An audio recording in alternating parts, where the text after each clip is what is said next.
उसमें बात रखी थी और करप्शन को लेकर मैंने बात रखी थी। तो तीनों बातों पर पार्टी सरकार में सहमति है और आने वाले सत्र के अंदर इस पर नियम कानून भी बनेंगे।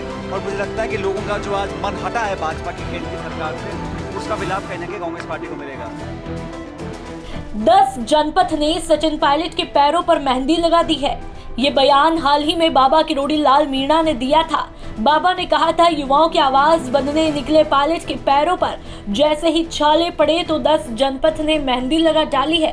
लेकिन आखिरकार अब खुद सचिन पायलट मैदान में जैसे ही अपने पूर्व अध्यक्ष राहुल गांधी के लिए उतरे तो पायलट ने खुद सब कुछ मीटिंग का खुलासा कर दिया और कहा कि पार्टी ने मेरी तीनों मांगों पर सहमति जता दी है, चाहे पेपर लीक का मुद्दा हो या फिर करप्शन का मुद्दा हो।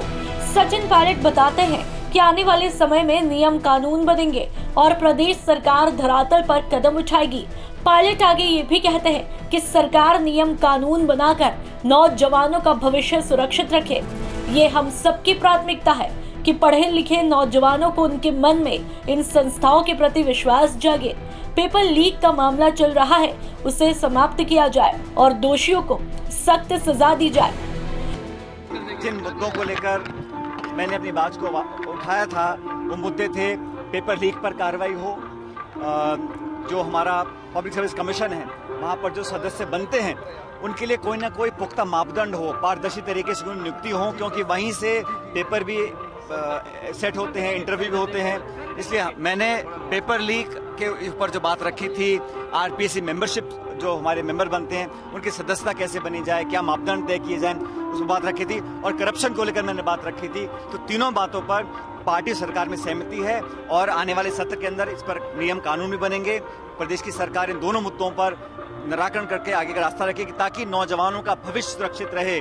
हम सबकी प्राथमिकता है कि इस देश प्रदेश के नौजवान जो पढ़े लिखे हैं, शिक्षित हैं, जो अपने आप को कहीं अंधकार में देखते हैं, उनके अंदर एक मन में विश्वास जागे और पेपर लीक का जो ये प्रकरण चल रहा है इसको समाप्त किया जाए, लोगों को सजा दी जाए, सख्त कानून बनाकर उनको दंडित करने का काम किया जाए। कोई कितना भी बड़ा हो उस तक सरकार के हाथ पहुंच सकें, ये इस कानून के माध्यम से संभव हो सकेगा। और जो मेंबरशिप है आरपीएससी की, उसमें भी कहीं ना कहीं अच्छे लोगों की नियुक्ति के लिए हमेशा के लिए कानून ऐसा बन जाए कि कहीं कोई उंगली ना उठा सके। और करप्शन को लेकर जो जांच की मांग मैंने रखी थी उसको बहुत जल्द पूरा किया जाएगा। पेपर लीक में कोई कितना भी बड़ा हो उस तक सरकार के हाथ पहुंच सके, ये इस कानून से संभव होगा। आरपीएससी मेंबर्स की नियुक्ति के लिए ऐसा कानून बन जाए जिससे इन संस्थाओं पर कोई उंगली न उठा पाए। बीजेपी राज के करप्शन पर भी जांच होगी। तो वही फिर से पायलट कांग्रेस के सच्चे सिपाही के तौर पर फिर से कांग्रेस की सरकार बनाने का दावा भी करते हैं और बीजेपी को मात देने की बात करते हैं। लेकिन अभी तक सवाल सियासी गलियारों में चर्चा का बना है कि पायलट आखिरकार चुनाव में किस रोल में दिखाई देंगे। बातें और कयास और सवाल कई है। उनमें से एक चर्चा ये भी कि हो सकता है कि सचिन पायलट को किसी राज्य का महासचिव बना दिया जाए। यदि ऐसा होता है तो क्या सचिन पायलट का राजस्थान की राजनीति में दखल कम होगा? तो सवाल ये भी कि गुजरों में पायलट का प्रभाव देखने को मिलता है और ऐसे में लगभग 40 से 45 सीटों पर उनका दखल टिकट वितरण में हो सकता है। तो वहीं मुख्यमंत्री अशोक गहलोत लगातार 156 मिशन के साथ सत्ता में आने की बातें और दावे कर रहे हैं। इसके पीछे खास वजह भी है, क्योंकि इतिहास के पन्नों को पलटे तो हम पाएंगे कि 1998 में सरकार कांग्रेस की बनी थी, तब 156 सीटें आई थी। उस समय सीएम अशोक गहलोत प्रदेश कांग्रेस के अध्यक्ष थे। इसी वजह से सीएम अशोक गहलोत ने फिर से 156 का मिशन रखा है।